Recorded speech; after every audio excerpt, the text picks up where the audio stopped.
Anak yang soleh itu anak yang tahu kalau dia seorang laki-laki nanti, secantik apapun istrinya, selucu apapun anak-anaknya, sebanyak apapun harta yang dia miliki, sehebat apapun dia di mata anak buahnya, demi Allah, orang tua tidak pernah menjadi nomor 2 dalam hidup. Ini banyak orang yang suka salah ini. Cuma gara-gara dunia, orang tua panjang mata menanti kedatangan anak. Jangan, ya, jangan.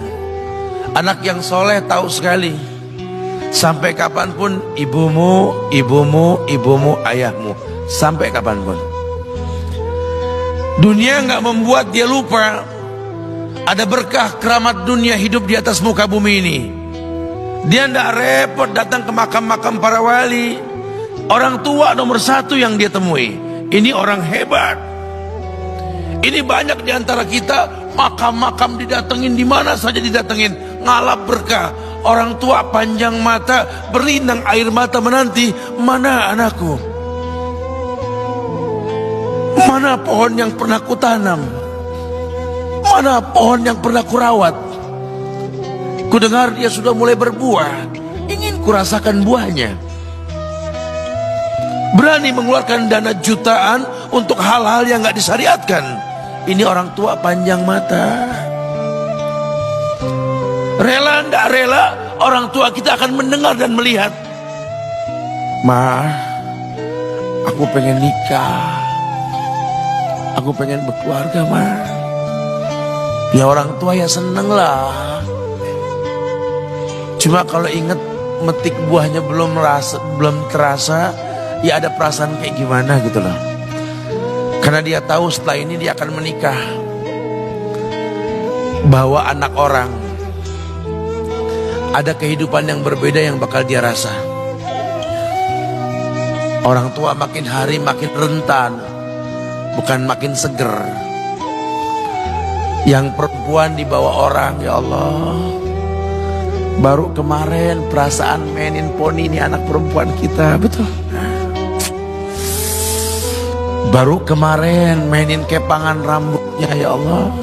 Ya Allah, baru kemarin perasaan saya titah dia, titah, ya Allah. Belajar jalan, bisa berlari bawa sesuatu, coret-coret tembok, aduh Masya Allah. Sekarang udah gede, dibawa orang, ya Allah, Masya Allah. Yang laki dekat sama mamahnya. Baru kemarin tangan mungilnya kita tuntun, kalau kelepas dia nangis, betul? Sekarang tangannya keker besar, tangan ibunya keriput, betul? Mau nangkep tangan anak pun sudah mulai susah. Nebawa anak orang datang dengan gagah, cium tangan, cipika-cipiki, udah. Ma, kita jalan dulu Ma ya. Udah Mama, udah. Digandeng tangan kekasihnya, dirangkul pundaknya. Ini anak laki ndak tahu ibunya kayak diiris-iris jantungnya. Dia lihat tangannya yang keriput, ya Allah. Udah berapa lama tangan ini nggak dibawa sama anak ini? Udah berapa lama tangan ini nggak digandeng sama anak saya? Kita merasa bangga akur merangkul istri kita, ibu kita ngelihat pundaknya.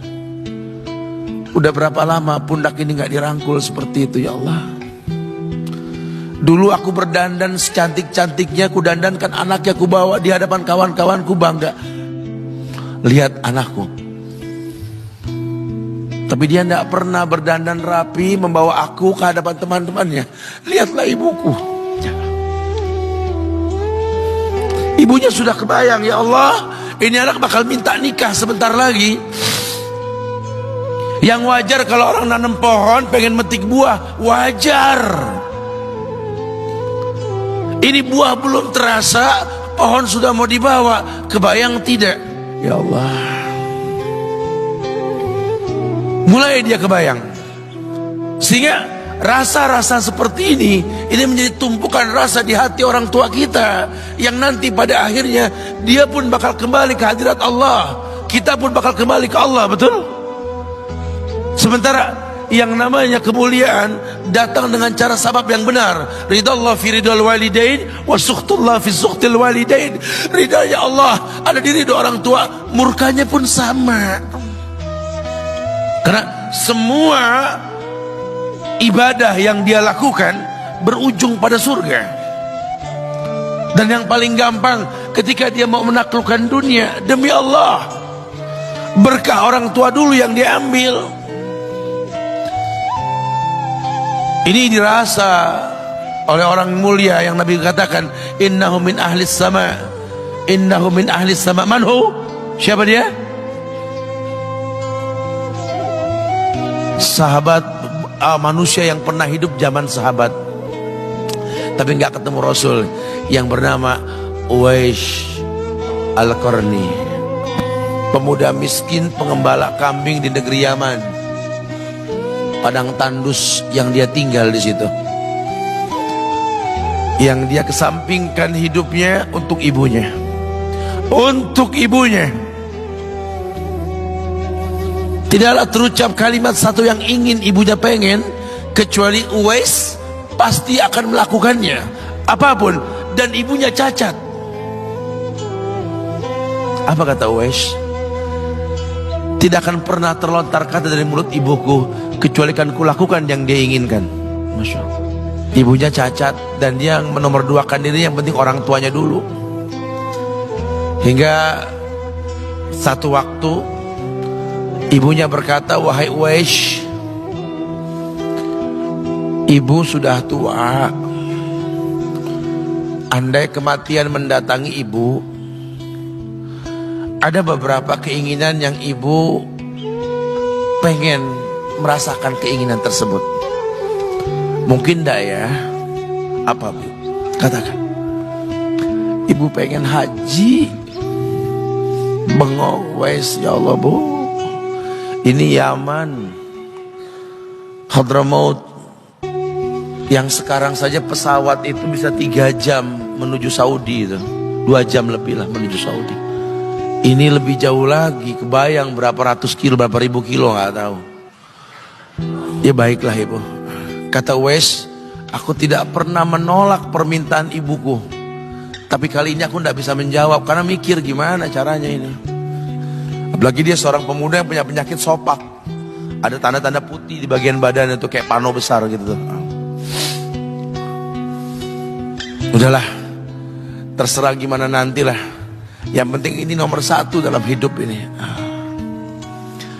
Dia beli seekor anak sapi, digendong tiap hari itu sapi sama si Uwais menuju puncak gunung, turun lagi, gendong ke atas, turun lagi tiap hari, sampai orang bilang, Uwais gila no,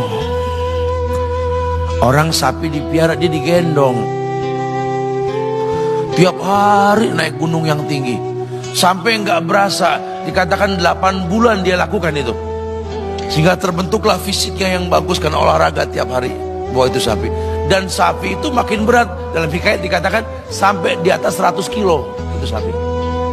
Kemudian dia tetap gendong ke atas dan dia yakin, bismillah saya yakin, sampailah bulan haji, ibu naik ke pundakku, digendong ibunya dari negeri Yaman. Subhanallah, gak ada yang gak mungkin. Lihat, dibawa ibunya ke Mekah, bertawaf di Ka'bah, dunia menyaksikan. Bahkan hikayat mengatakan dia sempat bertanya kepada sahabat Abdullah bin Umar, aku telah menggendong ibuku dari negeri Yaman menuju Mekah, bertawaf di Ka'bah ini, sudahkah aku membayar jasa ibuku? Apa kata sahabat Abdullah bin Umar? Bahkan satu hentakan napas pun ketika melahirkanmu belum terbayar. Bahkan satu hentakan napas pun ketika melahirkanmu belum terbayar. Dia selesaikan tawafnya, dia selesaikan tawafnya. Selesai tawaf, dibawa ibunya ke makom Ibrahim untuk sholat 2 rakaat. Selesai sholat, dia angkat tangan, dia berdoa kepada Allah, ya Allah, ampunkanlah ibuku ya Allah. Ampunkan ibuku ya Allah. Masukkanlah dia ke sorgamu ya Allah. Masukkan dia ke sorgamu ya Allah. Ibunya berbisik, Uwais, sudahlah, mintalah pada Tuhanmu ampunan untuk dirimu dan sorga untukmu. Wallahi wahai ibu, Allah ampunkan kamu, Allah masukkan kamu ke sorga, cukup untukku ridhomu yang kubutuhkan wahai ibu. Lihat, manusia saleh, hasil doa Rabbi habli minas solihin. Lihat, makanya ketika Nabi mengatakan innahu min ahli sama, ini manusia penghuni langit, Umar, Ali, temui Uwais.